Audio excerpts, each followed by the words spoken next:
So this is just a little message for the grown-ups at home.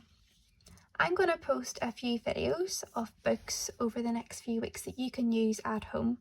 The idea is that I will just be simply holding the book and turning the pages for your child to read, just to give them a little break from book club, which I know is great, but sometimes you can't beat an actual book right in front of you.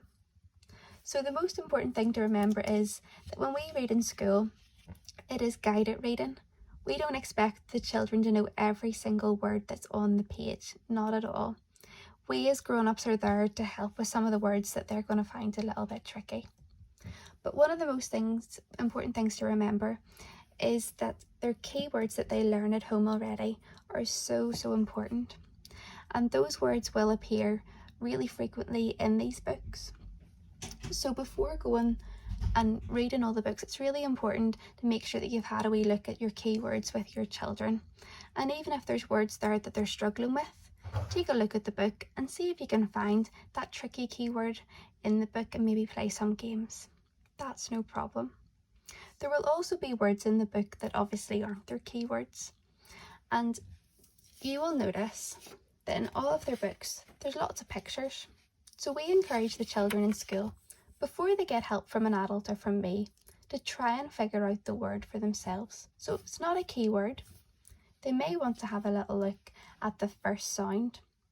The first sound will help them massively if they know their sounds well.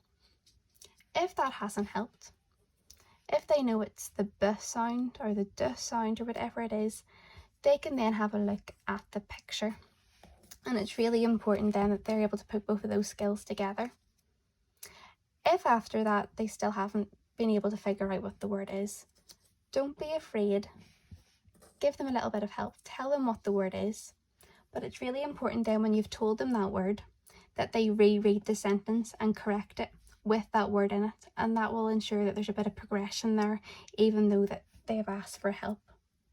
Another really important thing that we encourage them to do is to point to the words, especially in P1 and P2 when they're learning words, and that they're trying to understand that each time they say a word, it represents something new. So encourage them to use their magic finger, as we call it, or their pointer finger, to point to a new word. This will also ensure that they don't miss words out, or that they don't try and make up part of the story. As they progress through the reading levels, new reading strategies will be taught to them, but the ones that I've discussed there are the main ones, are the most important reading strategies out of them all. So remember, the keywords, so important. Pointing to each of the words. If they need to, they can look at the picture, saying the first sound. They are the most important reading strategies, but they will learn more as they progress through the different reading levels.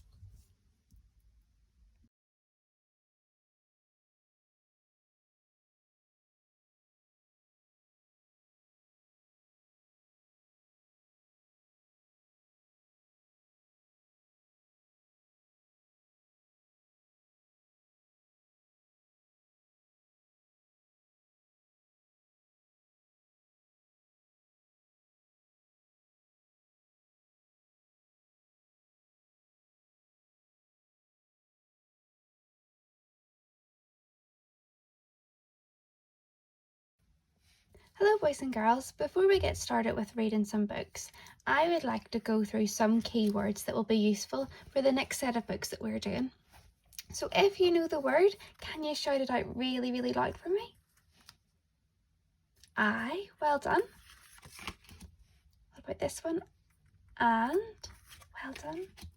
We've got is, to, nice little one, and the.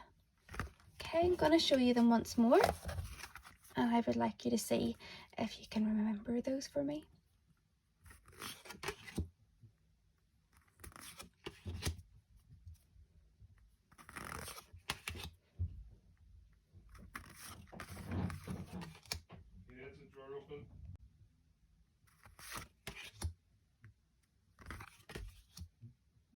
For these books as well, it's really important that we recognise the character names. So you'll see this dog a lot, and he's called Floppy. And Floppy loves to play outside with the children and join in with all of their adventures. So his name is Floppy. Well done. Okay. Then we've got one of the children, and he is called Chip. And Chip's just a little bit older than what we are. He's 7 years old, and he has a twin sister, and his twin sister is called Biff. And Biff is also 7, and she's the twin of Chip. Then they have a younger brother, and he's 4. His name begins with a k sound. He's called Kipper. So we've got Floppy. Say Floppy. Well done.